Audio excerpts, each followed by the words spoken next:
If you read over the Senate's report on the CIA's program of torture, there's quite a lot in there, quite a lot of offensive and fairly shocking details. But you don't even need to read the actual report to feel like you might want to vomit. If you just read the footnotes, you'll get more than enough of that. There are actually 38,000 footnotes in the document. Here are some interesting details taken from just the first 200 of those 38,000 footnotes. The first revelation from the footnotes: there were no intelligence reports filed based on information from 7 of the 39 detainees subjected to enhanced interrogation techniques not approved by CIA headquarters.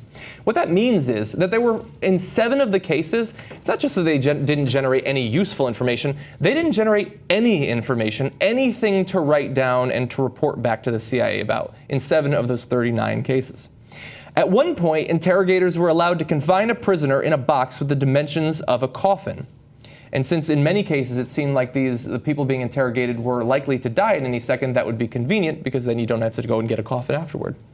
A bucket for human waste was used as a reward for detainees who cooperated with CIA officials. Think about what that says about the conditions that you're being held in. If a bucket to shit in is the reward for being cooperative. And what if you're not cooperative? No bucket. And they give you a diaper and you shit on yourself. I mean, that's exactly. Literally, that's from the details, yes. Yeah, they would hang you from the ceiling in handcuffs and with a diaper on. You know, some of the CIA interrogators actually broke down. It sickens the torturer, right? So if you're a normal person and you're asked to torture someone, it eventually breaks you down. It makes you crazy. Yeah. And there's reports of those CIA people actually weeping during these things, like they couldn't believe this was happening. Okay, that says something good about them, actually. Yes, it does. I just want to make clear to Nicole Wallace, who revealed a sick, black, and depraved soul the other day, who cares more about protecting her friends in an administration than humanity, crimes against humanity. If the word depravity means anything, this is what it applies to. Yeah. If crimes against humanity means anything, this is what it means right here. And your big Christian administration, who didn't want people to be able to have birth control, they thought that was such a sin, but threatening someone with raping their mother in front of them and then anally raping them for no reason, by the way, they weren't even the right people, that's considered moral under your... So what Nicole Wallace and all those other people, Bill O'Reilly, who defended torture, what they're revealing is their depraved soul, their inhumanness. I mean, not just that, but their arguments make no sense. They're saying torture saved us. It saved our lives. Shh, don't talk about it because that will put us in danger.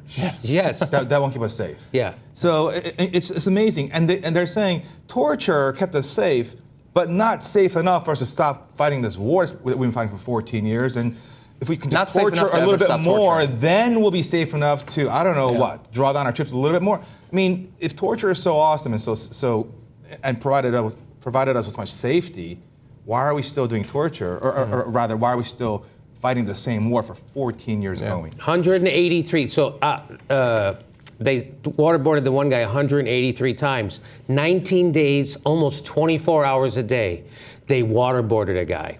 19 days straight, they tortured a guy almost 24 hours a day. And somehow, Jesus Christ would go, that a boy. That a boy, you're really doing a good job for us. I really appreciate it. And then people like Dick Cheney will say, well, it's a tough world out there, and he's just grown up enough. You got to grow up. Yeah. Because the world's a dark place. Hey, guess what? We beat the Nazis. We beat the Nazis without torturing people, right? Without an official policy of torture. We beat the Nazis. Someone's worse than the Nazis. Someone's worse than Hitler. No, nobody's worse than that. You guys are just sick fucks who get a kick out of torturing. So while the report was created through a number of different interviews and analysis of a number of government documents, don't let that mislead you into thinking that we know everything about the program. Another thing revealed in the footnotes of the report, the Senate committee did not have access to approximately 9,400 CIA documents pertaining to the program. They were kept by the White House under executive privilege. I have a feeling this is not an executive action that Fox News is going to have a big problem with, though. 9,400 CIA documents specifically pertaining to the enhanced interrogation program were not given to the Senate to generate this report in. And I doubt that they were chosen at random to not be given. They're probably the worst, the most revealing ones. Well, at least we convicted Lindy England, right? Oh, we got her. You would think that if it was principally designed to generate information, and we thought it was probably going to be very successful, you'd think you'd want to check into that. But the CIA didn't conduct a survey of the success of its enhanced interrogation techniques until April 2008, more than 6 years after they opened the interrogation camps. It took 6 years for them to care enough to actually look into whether or not it was effective at all. And by the way, when they did the review, perhaps why they didn't do it for a long time, they found that it was not effective. You know, the people who say, hey, it did work, we did get some good. You know what else worked? Slavery. Slavery really worked. Why'd we stop? Why'd we stop enslaving people? Because it's really good for the economy. Of the few that are at the top. Yeah, that really works. So that's a bullshit argument. I mean, just because something worked, even if it did work. But it didn't even work, so we don't have to go there. But, Dick Cheney got that $30 million exit bonus from Halliburton. That was a down payment on an illegal war. And then Halliburton got a $31 billion no-bid contract. Billion. And we're not saying it. Halliburton's saying it. They said they got the $31 billion of no-bid contracts that was coordinated. That was a word. Coordinated by the Vice President's office. So, really, people out there who are watching this and thinking, oh, you guys are liberals who are full of shit, and you guys are afraid of living in the real world where bad things happen, and real men like Dick Cheney need to stick up for us. Just know that he got $30 million and then turned around and gave $30 billion to his former company.